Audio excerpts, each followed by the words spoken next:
আসসালামু আলাইকুম। রাজকণ্ঠের মণিমালায় আজকে শুনবেন মানিক বন্দ্যোপাধ্যায়ের বিখ্যাত উপন্যাস পদ্মা নদীর মাঝির কাহিনী সংক্ষেপ। উপন্যাসটি 1936 সালে প্রকাশিত হয়। উপন্যাসের পটভূমি বাংলাদেশের বিক্রমপুর ফরিদপুর অঞ্চলে পদ্মার তীরবর্তী একটি গ্রাম। উপন্যাসের কেন্দ্রীয় চরিত্র কুবের। সে পদ্মার এক পারদর্শী মাঝি, যে নিজের জীবনের সীমাবদ্ধতা এবং পরিবারের অভাব দরিদ্রের মধ্যে লড়াই করে। কুবেরের স্ত্রী মালা চিরপঙ্গু, একটা পা বিকল হয়ে গেছে। জন্ম থেকেই সে এমন, তবে দেখতে বেশ সুন্দরী। কুবেরের বাড়িতে তার এক পিসি থাকেন। এছাড়া কুবেরের মেয়ে আর দুই ছেলে। মেয়ের নাম গোপী, ছেলে দুটির নাম লখা ও চণ্ডী। কুবের পদ্মায় মাছ ধরে। পদ্মার পাড়ে কেতুপুর গ্রামে তার বসবাস। সংসারের অর্থনৈতিক অবস্থা খুব একটা ভালো না। জালে মাছ উঠলে সেদিন দুবেলা খেতে পায়, আর যেদিন জালে ভালো মাছ উঠে না সেদিন আধপেটা খেয়ে থাকতে হয়। এখানে দারিদ্র আর পদ্মার খামখেয়ালিপনা যেন নিত্যদিনের সঙ্গী। এখানে জেলেরা ঈশ্বরকে নয়, ভয় করে পদ্মাকে। কুবেরের নিজের কোনো নৌকা নাই। ধনঞ্জয়ের ছোট্ট একটি নৌকায় তারা তিনজন মাছ ধরে, কুবের, গণেশ আর ধনঞ্জয় নিজে। জাল আর নৌকার মালিক ধনঞ্জয় হওয়ায় মাছ যা পায় তার অর্ধেক সে নেয়, আর বাকিটা কুবের আর গণেশ ভাগ করে নেয়। সারা বছরই তাকে এই পদ্মার উপর নির্ভর করতে হয়। আর ইলিশের মৌসুম শেষ হলে বিপুল পদ্মা কৃপণ হয়ে যায়। কেতুপুর গ্রামের জেলেদের জীবন তখন কঠিন হয়ে যায়। সংসার যেন আর চলে না। তাই তো ইলিশের মৌসুমে যত যাই হোক কুবের মাছ ধরা বন্ধ দেয় না। গণেশ একটু বোকা, সে কুবেরের অত্যন্ত অনুগত। জীবনের ছোট বড় সব ব্যাপারে সে কুবেরের পরামর্শ নেয়। যত বিপদই পড়ুক কুবেরের কাছে ছুটে আসে। একজন আরেকজনের সুখ দুঃখ ভাগ করে নেয়। কুবের মাঝে মাঝে নৌকা থেকে চুরি করে দু একটা মাছ শীতলবাবুর কাছে বিক্রি করে, যদিও প্রায় তার দাম পায় না। ওদিকে ধনঞ্জয়ও সুযোগ পেলেই কুবের আর গণেশকে দামে ঠকায়। এরকম ঠকাঠকির পরেও তাদের যৌথ প্রযোজনা চলতে থাকে। কুবেরের ঘরে একটি ঢেঁকি আছে। এটার একটা ইতিহাস আছে। ঢেঁকির এই কাঠটি কুবেরের বাবা হারাদন নদীতে কুড়িয়ে পেয়েছিল। একবার হারাদন তার ছেলে কুবেরকে নিয়ে নৌকায় নদী পার হয়। তখন নৌকা ডুবে গেলে নদীতে পড়ে যায় কুবের আর হারাধন। তখন কোথা থেকে যেন এই কাঠটি ভেসে আসে, আর তা ধরে বাপ ছেলের জীবন রক্ষা হয়। তাই তো হারাধন স্মৃতিস্বরূপ এই কাঠটি এনে ঢেঁকি বানিয়ে রেখেছে। কুবেরের স্ত্রী মালা একটি ছেলের জন্ম দিয়েছে, দেখতে বেশ ফর্সা। যদিও জেলে পাড়ায় ছেলে হওয়া ভাগ্যবানের লক্ষণ, তবুও কেন যেন কুবের খুশি হতে পারে না। অভাবের সংসারে যে খাওয়ার মুখ আরেকটি বেড়ে গেল। এদিকে কুবেরের ছেলে দেখতে ফর্সা হওয়ায় নকুলবাবু মালার চরিত্র নিয়ে কানাঘুষা শুরু করতে থাকে, যদিও তাকেও বড় করে দেখে না। কুবেরের ঘরের ছন পুরনো হয়ে গেছে। চালে ছনের অভাবে বৃষ্টির পানিতে ঘরের এক কোণ ভেসে গেছে। নতুন করে যে ছন দিবে সেই অর্থ কুবেরের নাই। তাই তো চেয়ে চেয়ে দেখা ছাড়া তার আর কিছুই করার নাই। তাই সে মনে মনে পরিকল্পনা করে যে হোসেন মিয়ার কাছে ঘর ছাইবার জন্য কিছু ছন চাইবে। এই হোসেন মিয়া এক রহস্যময় লোক। তার বাড়ি নোয়াখালী অঞ্চলে। কয়েক বছর ধরে কেতুপুরে বাস করতেছে। তার বয়স যে কত তা অনুমান করা যায় না। পাকা চুলে কলপ দেয়, দাড়িতে মেহেদি রং লাগায়, আর কানে আতর মাখানো তুলা গুজে রাখে। প্রথম যখন সে কেতুপুরে এসেছিল তখন পরনে ছিল একটি ছেঁড়া লুঙ্গি আর মাথায় এলোমেলো ময়লা চুল। জেলেপাড়ার মুসলমান মাঝি জহরের বাড়িতে আশ্রয় নিয়েছিল। ওই জহরের নৌকায় সে বৈঠা বাইত, কিন্তু সময়ের পরিক্রমায় আজ তার অবস্থা ফিরে গেছে। এখন সে পাঞ্জাবি পরে আর নিজের পানসি নৌকায় এখন পদ্মা পাড়ি দেয়। জায়গা জমি কিনে ঘরবাড়ি তুলে পরম সুখে দিন কাটাচ্ছে। গত বছর দ্বিতীয় বউ ঘরে এনেছে। তবে তার এই দিন যে কিভাবে ফিরেছে তা কেউ বলতে পারে না। নিত্য নতুন উপায়ে সে অর্থ উপার্জন করে। নৌকা নিয়ে পদ্মায় ঠিকই মাছ ধরতে যায়, কিন্তু সে যে কোথায় মাছ ধরে তা কেউ জানে না। শুধু তার নৌকার জেলেদের জিজ্ঞেস করলে বলে যে তারা যেখানে মাছ ধরে সেখানে নৌকায় যেতে 7-8 দিন সময় লাগে। একবার মাছ বিক্রি করে আবার কিছুদিন গ্রামেই থাকে, এরপর আবার একদিন হঠাৎ উধাও হয়ে যায়। হোসেন মিয়া সবার সাথে অমায়িক ব্যবহার করে। লাল দাড়ির ফাঁকে সবসময় একটা মিষ্টি হাসি লেগে থাকে। তার যে শত্রু তাকে সে নির্মমভাবে শাস্তি দেয়। তবে তাকে কেউ কোনোদিন রাগ করতে দেখিনি। সবার সাথে মিঠা মিঠা কথা বলে, মাঝে মাঝে জেলে পাড়ায় যাতায়াত করে। তার কাছে ধনী দরিদ্র সবাই সমান সমাদর পায়। পদ্মার এই দরিদ্র জেলেদের জন্য যেন তার অনেক দরদ। জেলেদের ঘরে গিয়ে তাদের সাথে বসে তামাক টানে, সে যেন তাদেরই একজন। হোসেন মিয়ার যে কোনো গোপন মতলব আছে তা জেলেপাড়ার জেলেরা জানে, কিন্তু তাকে কিছু বলার মতো লোক এই জেলেপাড়ায় নাই। অবশ্য বললেও যে কিছু হবে তেমন না। এই যেমন হঠাৎ জেলেপাড়ার 3টি পরিবার উধাও হয়ে গেছে। হোসেন মিয়া যে তাদের কোথায় রেখে এসেছে তা কেউ জানে না, তবে শুনেছে যে নোয়াখালীর ওদিকে কোথায় যেন তাদের রেখে এসেছে। নোয়াখালীর হাতিয়ার ওদিকে সমুদ্রের মধ্যে হোসেন মিয়া একটি দ্বীপ কিনেছে, নাম দিয়েছে ময়না দ্বীপ। যে দ্বীপ গভীর জঙ্গলে আবৃত, শহর নাই, গ্রাম নাই, মানুষের বসতি নাই, শুধু আছে বন্য পশু এবং অসংখ্য পাখি। সবথেকে বড় ভয় মশা। মশার কামড়ে ম্যালেরিয়া হয়ে মারা যাওয়া সেখানে নিত্যদিনের ঘটনা। হোসেন মিয়ার স্বপ্ন ময়নাদ্বীপে একদিন মানুষ বাস করবে, লোকালয় হবে, জনবহুল হবে, আর সেই দ্বীপের একমাত্র জমিদার হবে এই হোসেন মিয়া। কিছু কিছু জঙ্গল সাফ করে এই দ্বীপে হোসেন মিয়া ঋণগ্রস্ত উপবাস বিপন্ন পরিবারের উপনিবেশ স্থাপন করছে। লোভ দেখিয়ে আশা দিয়ে একটি নিরুপায় পরিবারকে এই দ্বীপে নিয়ে যায়।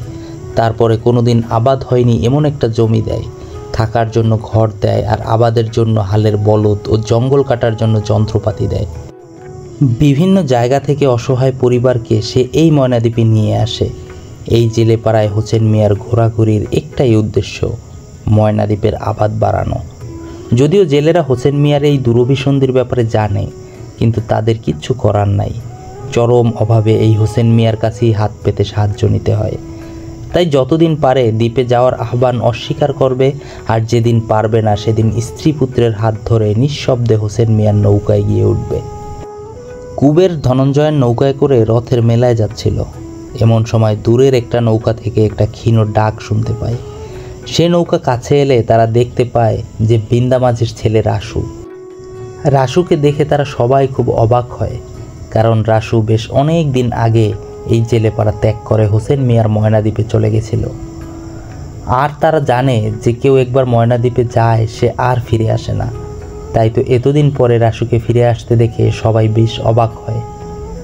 এই রাসু আর সেই আগের রাসু নেই। তার মাথায় বড় বড় চুল জট বেঁধেছে, সর্বাঙ্গে অনেকগুলি ক্ষতচিহ্ন, কয়েকটি ঘা এখনও ভালো করে শুকায়নি। 2টি পাই হাঁটু পর্যন্ত ফোলা, গায়ের চামড়া যেন শুকিয়ে শক্ত ও কালো হয়ে উঠেছে, ঠিক যেন মানুষ না, আস্ত কঙ্কাল। পরে জানতে পারে যে রাসু ময়নাদ্বীপ থেকে পালিয়ে এসেছে। তাকে নিয়ে যখন গ্রামে ফেরে তখন গ্রামে একটা হট্টগোল পড়ে যায়। রাসুর কাহিনী শোনার জন্য সবাই তার উঠানে ভিড় করে। অভাবের তাড়নায় অসহায় রাসু যখন ময়নাদ্বীপে গিয়েছিল তখন তার সাথে স্ত্রী ও 2 পুত্র ও 1 কন্যা ছিল, কিন্তু ময়নাদ্বীপের উগ্র বাস্তবতায় তারা সবাই মারা যায়। সব হারিয়ে নিঃস্ব রাসু কোনো রকমে ময়নাদ্বীপ থেকে পালিয়ে আসে। রাসুর এই করুণ কাহিনী শুনে জেলেপাড়া যেন স্তব্ধ হয়ে যায়। এরপরে তারা আস্তে আস্তে রাসুর কাছে সাপত সংকুল ময়নাদ্বীপের গল্প শুনে। এর আগে তারা কেবল ময়নাদ্বীপের গল্পই শুনেছে, রূপকথার মতো করে কল্পনার চোখ দিয়ে ময়নাদ্বীপকে দর্শন করেছে। কিন্তু আজ সেই ময়নাদ্বীপের গল্প এমন একজনের কাছে শুনছে যে নিজে ময়নাদ্বীপে বসবাস করে এসেছে, নিজের স্ত্রী সন্তানকে ময়নাদ্বীপে কবর দিয়ে ফিরে এসেছে এই গ্রামে। আর ময়নাদ্বীপের ভয়াবহতা তাদের সেই রূপকথার গল্পের থেকেও যেন ভীষণ। এই যে সাক্ষাৎ নরক, আজ তারা ময়নাদ্বীপকে কল্পনা করেও যেন বারবার কেঁপে উঠছে। খবর শুনে হোসেন মিয়া ও রাসুর সবাই এসে উপস্থিত। হোসেন মিয়ার গোপন বাসনা রাসু আজ সকলের কাছে ফাঁস করে দিয়েছে। তার জন্য রাসুর স্ত্রী ছেলে মেয়ে মরেছে। আজ সারা গ্রামের কাছে হোসেন মিয়া যেন ভিলেন। তবে সেই হোসেন মিয়া হাসি মুখে সকলের মাঝে উপস্থিত, সকলের সাথে হাস্যরসে পরিস্থিতি স্বাভাবিক করে। এরপরে যাওয়ার সময় রাসুকে বলে যায় যে সে যেন হোসেন মিয়ার সাথে দেখা করে। ময়নাদ্বীপের জঙ্গল পরিষ্কার করার মজুরি বাবদ তাকে টাকা দিবে। আর হাসতে হাসতে বলে, মনে করতেছ হোসেন মিয়া ঠক? তোমারে ঠকাইয়া হোসেন মিয়ার ফায়দা কিসের? কোন হালারে আমি জবরদস্তি ময়নাদ্বীপ নিছি? আপনা খুশিতে গেছিলা, ঝুট না কলি মান বাড়া সুবাই। ফিরে আইবার মন ছিল, আমারে কতি পারলা না, একসাথে আইতাম। হোসেন মিয়া একবার কুবেরের ঘরে গিয়ে চাল দিয়ে বৃষ্টি পড়তে দেখে নিজে থেকেই কুবেরকে চাল ছাইবার জন্য ছন দেওয়ার কথা বলে। কুবেরের অভাবের কোনো শেষ নাই। পুরো ঘরের চাল থেকে বৃষ্টির পানি পড়ে ঘরটা পুরো স্যাঁতসেঁতে হয়ে আছে।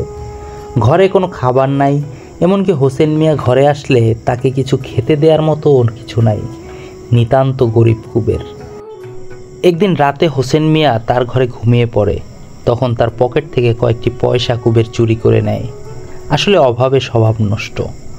এই যাত্রায় কুবের চাল ছাইবার জন্য হোসেন মিয়ার কাছে ছন পায় কিছু। কুবেরের মেয়ে গোপীর বয়স 11, যদিও কুবের বিয়ের বাজারে কদর বাড়ানোর জন্য সবাইকে বলে 9 বছর। গোপীকে এখন বিয়ে দিতে হবে। তাই কুবের মেয়ে বিয়ে দিতে পাত্রপক্ষের কাছে কীরকম দর হাঁকাবে তাই নিয়ে চিন্তা ভাবনা করছে। গণেশের শালা যুগল মনে মনে গোপীকে বিয়ে করতে চায়, কিন্তু মুখে সরাসরি কিছু বলে না। টাকা জোগাড় করতে ইলিশ মাছের মৌসুমটা শেষ হওয়ার অপেক্ষায় আছে। যুগলের নিজের নৌকা আছে, বেশ পরিশ্রমী সে, তাই পাত্র হিসেবে একদম খারাপ না। আর ভবিষ্যতেও তার বড় কিছু হওয়ার সম্ভাবনা। তাই কুবের যুগলের কাছে গোপীকে বিয়ে দিতে চায়, কিন্তু অপেক্ষা করে যুগল কবে আগ বাড়িয়ে বিয়ের প্রস্তাব দেয়। জেলেপাড়ায় যৌতুক আছে, তবে সেটা উল্টো দিকে। যৌতুক পায় মেয়ে পক্ষ। কোনো মেয়েকে বিয়ে করতে হলে তার পরিবারকে অর্থ দিতে হয়। কুবেরও আশায় আছে যে গোপীর বিয়ে দিয়ে কিছু অর্থ আয় করবে।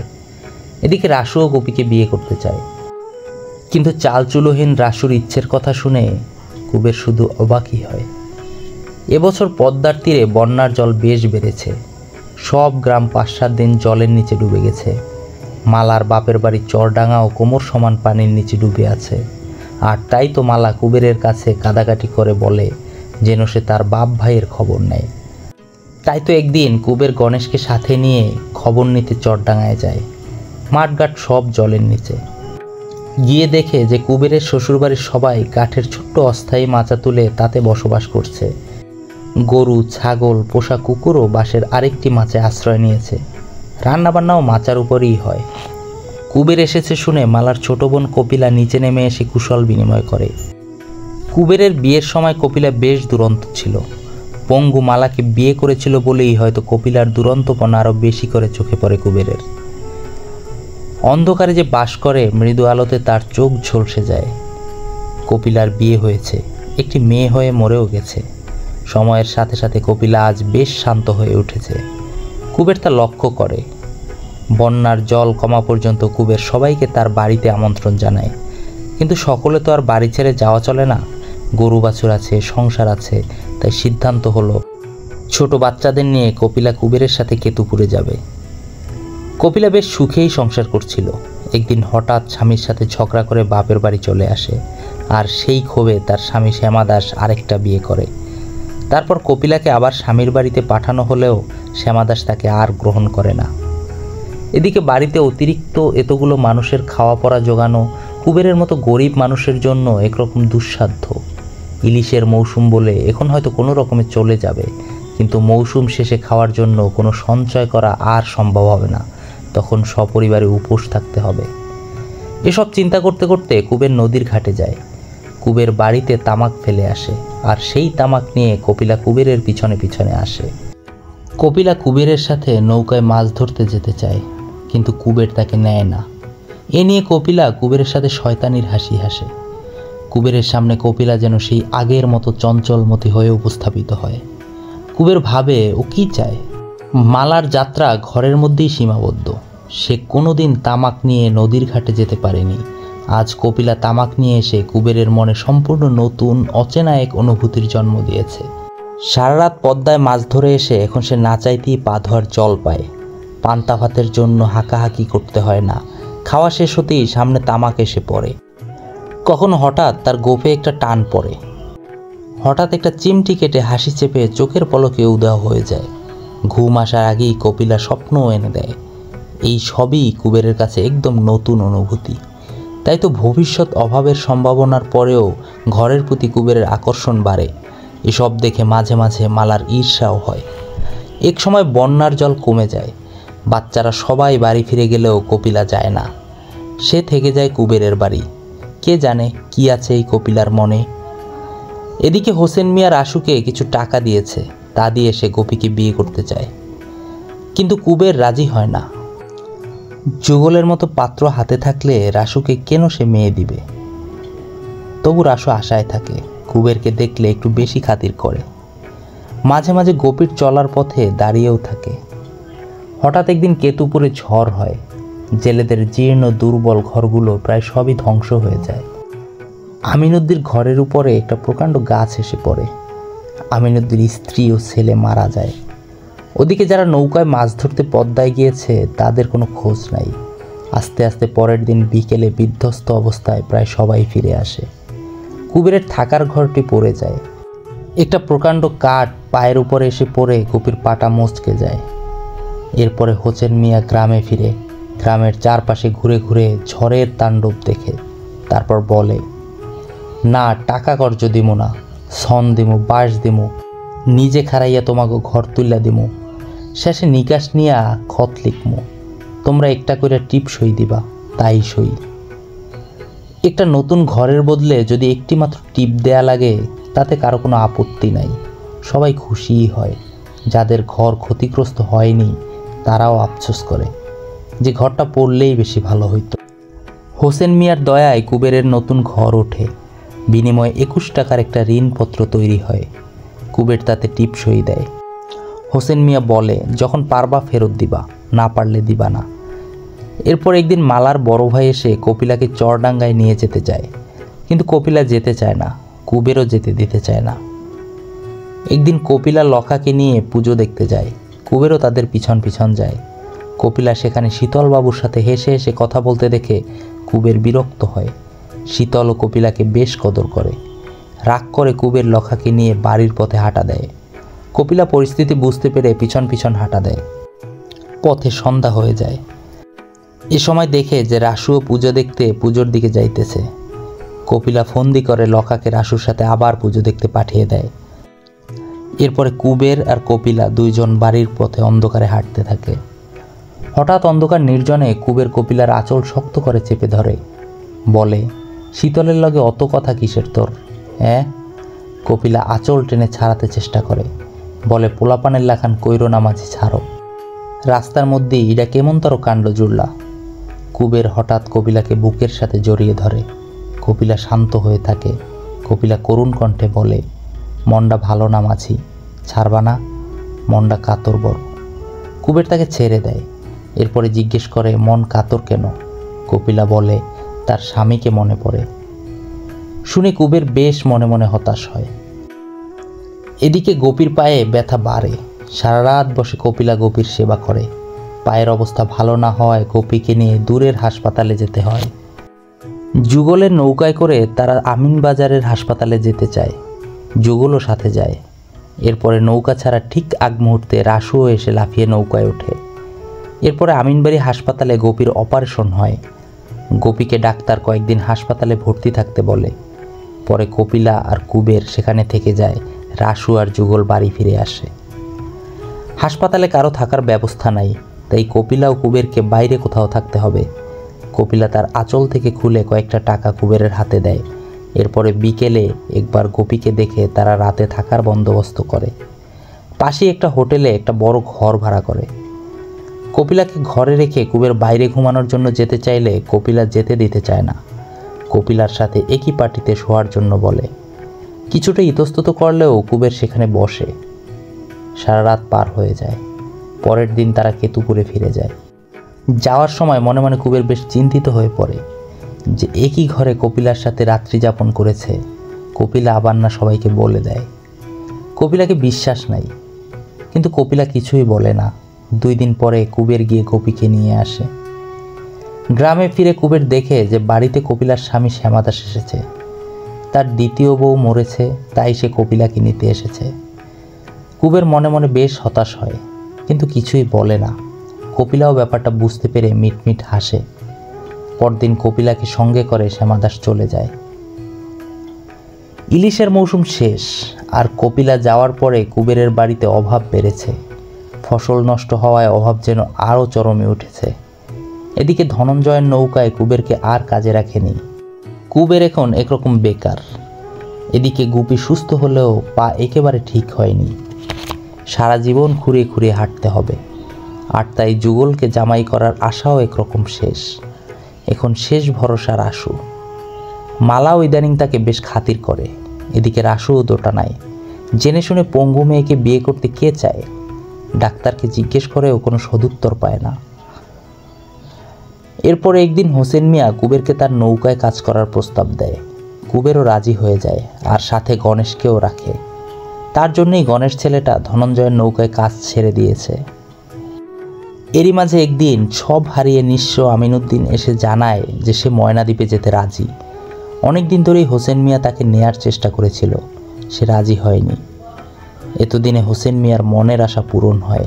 হোসেন মিয়া কুবের আর গণেশকে আবার বলে ময়নাদ্বীপে যাওয়ার কথা, কিন্তু কুবের কোনো কথা বলে না।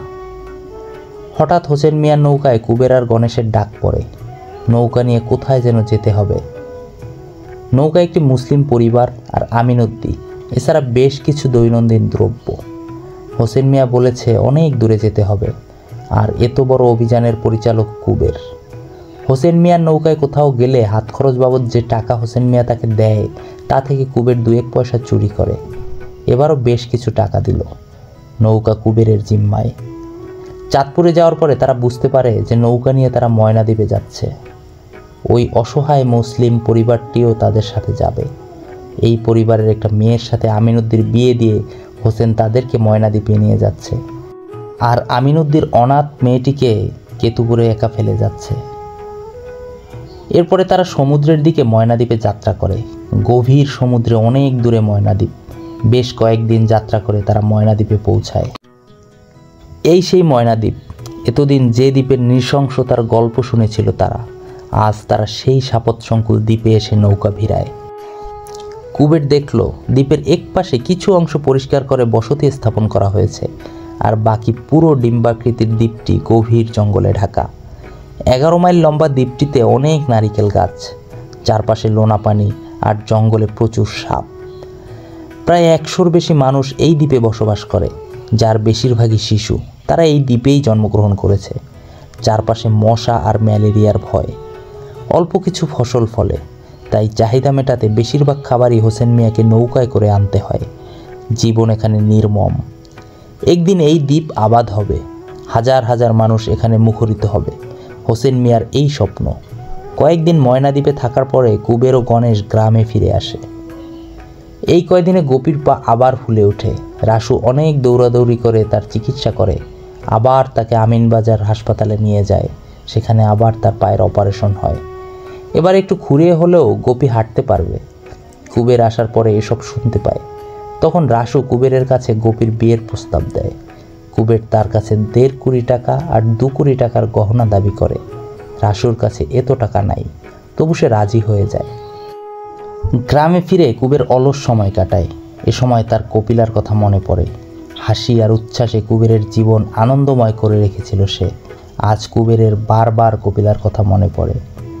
গোপীকে আনার জন্য বের হয় কুবের, কিন্তু সে নিজের অজান্তেই আকুটটা করে শ্যামাদাসের বাড়িতে গিয়ে পৌঁছায়। শ্যামাদাসের বাড়িঘর দেখে কুবের মনে মনে কষ্ট পায়। তার নিজের ঘরের তুলনায় শ্যামাদাসের যেন এক রাজপ্রসাদ। এখানে রাজরানী হয়ে আছে কপিলা। এই ঘর রেখে কপিলা তার বাড়িতে যে এতদিন ছিল, এই তো অনেক।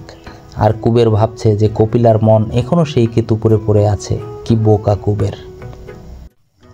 ডুরে শাড়ি পরেছে কপিলা, চুলের তেলে কপাল ভিজে গেছে, দেহ যেন উথলে উঠেছে কপিলার, ঠিক বর্ষার পদ্মার মতো। কি ভীষণ খুশি মনে হচ্ছে কপিলাকে। নিজের গায়ের মলিন চাদরটির দিকে খেয়াল করে কুবেরের যেন পালাতে ইচ্ছা করছে। কপিলা ও শ্যামাদাস কুবেরের বেশ জমাদর করে, কিন্তু কুবেরকে রাতে ঘুমাতে দেয় একটি পাঠার ঘরের পাশে। সারা রাত পাঠার গন্ধে কুবের ঘুমাতে পারে না। বেশ অপমানিত বোধ করে কুবের। এক রাত শ্যামাদাসের বাড়িতে থেকে পরের দিন সকালে আমিন বাড়ির দিকে রওনা করে কুবের। হোসেন মিয়ার নৌকায় বিভিন্ন জায়গায় যাওয়ার সুবাদে হোসেন মিয়ার বিভিন্ন ব্যবসা সম্বন্ধে জানতে পারে কুবের। ধান, পাট, বিড়ির পাতা, তামাক, গুড়, চিনি, মশলাপাতি, আরও কত কি। হোসেন মিয়ার আরও একটা ব্যবসা আছে, আফিমের ব্যবসা। গোপনে নৌকায় সে আফিম পাচার করে। শুনে কুবের বেশ আশ্চর্য হয়, ভয়ও পায়। কবে আবার হাতে হাত করা পড়ে। মনে মনে সে হোসেন মিয়ার নৌকায় কাজ ছেড়ে দেওয়ার পরিকল্পনা করে। কয়েকদিন পরে কেতুপুরে ফিরে কুবের জানতে পারে যে বুড়ো প্রীতম মাঝির বাড়ি চুরি হয়েছে। গভীর রাতে শীত কেটে চোর ঘটি ভর্তি টাকা নিয়ে গেছে। প্রীতম রাসুকে সন্দেহ করে, তবে সরাসরি বলে না। রাসু বেশ কিছুদিন ধরে তার সেবা করার নামে প্রীতমের বাড়িতে অসংখ্যবার যাতায়াত করেছিল, তাই তো তার উপরেই সন্দেহ। কুবের প্রীতমকে সান্ত্বনা দিতে গেলে তার কাছেও রাসুর কথা বলে প্রীতম। কুবেরের তবে তা মনে হয় না। থানা থেকে তদন্তের জন্য পুলিশ আসে, রাসুকে জিজ্ঞাসাবাদ করে, কিন্তু কোনো প্রমাণের অভাবে গ্রেপ্তার করে না। এদিকে গোপীর পা আস্তে আস্তে সেরে উঠতে থাকে। কুবের মনে মনে পরিকল্পনা করে যে কোনোভাবে যদি গোপীর পা একবার ঠিক হয় তাহলে আর রাসুর কাছে বিয়ে দেবে না। ওদিকে রাসুও বিয়ের জন্য তাড়া দেয়। হোসেন মিয়ার নৌকায় কাজ বাড়ছে, ঘন ঘন মালের চালান আসে। এদিকে কুবের আর গণেশও আর্থিক অবস্থা কিছুটা উন্নতি হয়েছে। একদিন পদ্মা থেকে ফিরে কুবের দেখে যে মালা রাসুর সাথে আমিনবাড়ি হাসপাতালে গিয়েছে তার খোঁড়া পা ডাক্তারকে দেখানোর জন্য। এর আগে সে কুবেরকে বলেছিল নিয়ে যাওয়ার জন্য, কুবের রাজি হয়নি, তাই সে নিজেই গিয়েছে। রাতে বাড়িতে হোসেন মিয়া আসে। সে দুটি পুটলি হোসেন মিয়ার চালে লুকিয়ে রাখে, তারপর সে কুবেরকে তা পাহারা দিতে বলে। পরের দিন মালা ফিরে আসলে কুবের তার উপর চটে যায়। তার সাথে বেশ ঝগড়া করে কুবের। মালার দিকে তামাকের কলকি ফিকে মারলে তার আগুনে মালার শাড়ি পুড়ে যায়। এদিকে রাসুর সাথে গোপীর বিয়ে ভেঙে গেছে। হোসেন মিয়া নতুন এক পাত্র এনেছে, নাম বঙ্কু। 5 কোটি টাকা পণ দিবে সে। জগতে তার হোসেন মিয়া ছাড়া আর কেউ নাই। কুবের জানে যে বিয়ের পরে হোসেন মিয়া তাদের ময়নাদ্বীপে নিয়ে যাবে, তাতে কুবেরের খুব বেশি সমস্যা হবে না। 5 কোটি টাকা তো সে পাবে। এদিকে খবর শুনে রাসু এসে কুবেরকে গালাগালি করে গেছে। কুবের কথা রাখেনি তার। শপথ করেছে রাসু সে কুবেরের সর্বনাশ করে ছাড়বে। শীতলও রাসুর হয়ে ওকলাতি করে গেছে, কিন্তু লাভ হয়নি। কুবের জানতে পারে যে কপিলা বাপের বাড়ি গিয়েছে। একথা শুনে কুবের উৎসুক হয়ে পড়ে। সে মালাকে বারবার বলে যে বাপের বাড়ি বেড়াতে যাওয়ার জন্য, কিন্তু মালা রাজি হয় না। কুবের বেশ বিরক্ত হয়। কুবের সারাদিন কপিলার কথা ভাবে। এখন নদীর ঘাটেও তার বেশি ভালো লাগে না। এরপরে তার ছেলে লখাকে রাজি করে চরডাঙ্গায় যাওয়ার জন্য। কোনো এক নেশা যেন কুবেরকে চরডাঙ্গায় টান। যেভাবেই হোক কুবেরের সেখানে যেতেই হবে। পরের দিন লখা আর চণ্ডীকে নিয়ে তারা চরডাঙ্গায় যায়। চরডাঙ্গায় কপিলার সাথে কুবেরের দেখা হয়, আবার সেই চঞ্চলা চপলা কপিলা। হঠাৎ পিছন থেকে কুবেরের গায়ে চুন হলুদ ঢালিয়া দিয়া হাসিতে ফেটে পড়ে। কেতুপুরে থাকার সময় এমনভাবেই হাসত কপিলা, কিন্তু শ্বশুরবাড়িতে এমন হাসি দেখেনি সে। তারা দোল উৎসব পালন করে। রং আর কাদা মেখে একাকার কুবের যখন পুকুরে গোসলে যায় তখন কপিলা চুপি চুপি পিছনে গিয়ে বলে, আমারে রং দিলা না মাঝি। এভাবে কপিলা সারাক্ষণ কুবেরের চারপাশে থেকে যেন চঞ্চল সৌরভ ছড়িয়ে দেয়। হাসিতে আনন্দে ভরিয়ে রাখে চারপাশ। এরপরে হঠাৎ কপিলা জলে ঝাঁপ দেয়।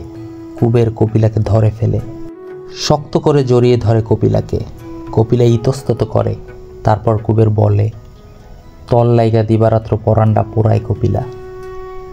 কপিলা বলে, কেন পড়ে? কুবের উত্তর দেয় না।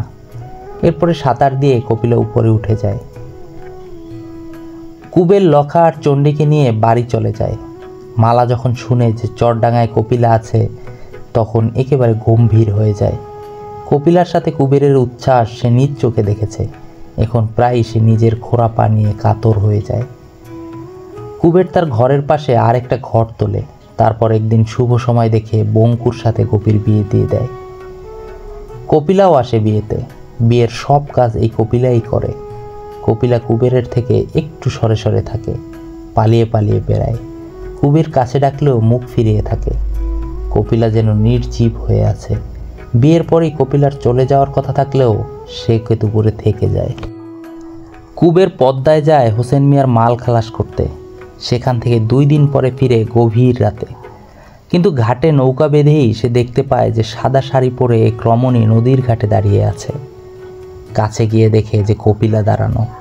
এত রাতে নদীর ঘাটে কপিলাকে দেখে কুবের বেশ অবাক হয়। তারপর কপিলা কুবেরের বুকে মুখ লুকিয়ে কাঁদতে শুরু করে, বলে বড় বিপদ হয়েছে। হঠাৎ কুবেরের বাড়িতে পুলিশ এসে বাড়ি তল্লাশি শুরু করে, আর ঢেকিঘরের পাটখড়ির তলে প্রীতম মাঝির চুরি যাওয়া সেই ঘটিটা পাওয়া গেছে। বাড়িতে পুলিশ আছে এখনও, কুবের গেলেই তাকে ধরে জেলে নিয়ে যাবে। তাই কপিলা চুপি চুপি নদীর ঘাটে এসেছে কুবেরকে সতর্ক করতে। শুনে কুবের চুপ করে থাকে, বুঝতে পারে এ রাসুর কাজ।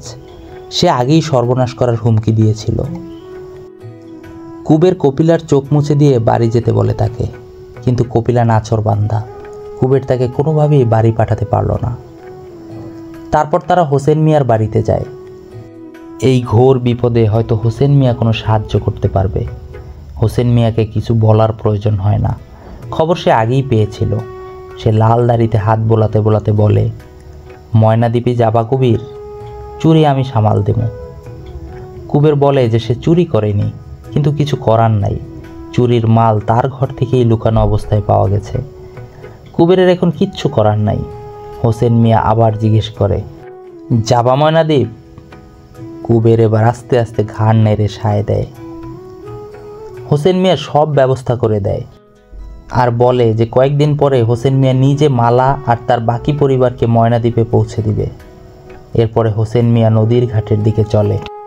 কুবের আর কপিলাও তার পিছনে পিছনে যায়। কপিলা চুপি চুপি বলে, না গেলা মাঝি, জেল খাটো। কুবের বলে, হোসেন মিয়া আমাকে ময়নাদ্বীপে নিবেই কপিলা, একবার জেল খেটে পার পাবো না, ফেরার পরে আবার জেল খাটাবে। এবার কপিলা চুপ করে থাকে। ঘাটে বড় নৌকা বাঁধা, সাথে আরও 5-6 জন অসহায় লোক। কুবের গিয়ে নৌকায় বসে, কপিলাও সাথে সাথে নৌকায় ওঠে। ছইয়ের মধ্যে গিয়ে কুবেরের পাশে বসে। কুবেরকে আস্তে আস্তে ডেকে বলে, আমারে নিবা মাঝি লগে? হ, কপিলা চলুক সঙ্গে, একা অত দূর কুবের পাড়ি দিতে পারবে না। এতক্ষণ শুনছিলেন মানিক বন্দ্যোপাধ্যায়ের বিখ্যাত উপন্যাস পদ্মা নদীর মাঝির কাহিনী সংক্ষেপ। গল্পটি কেমন লাগলো আমাদের কমেন্ট করে জানাবেন। আর পরবর্তীতে এরকম গল্প পেতে আমাদের চ্যানেলটি সাবস্ক্রাইব করে আমাদের সাথে থাকবেন। ধন্যবাদ সবাইকে।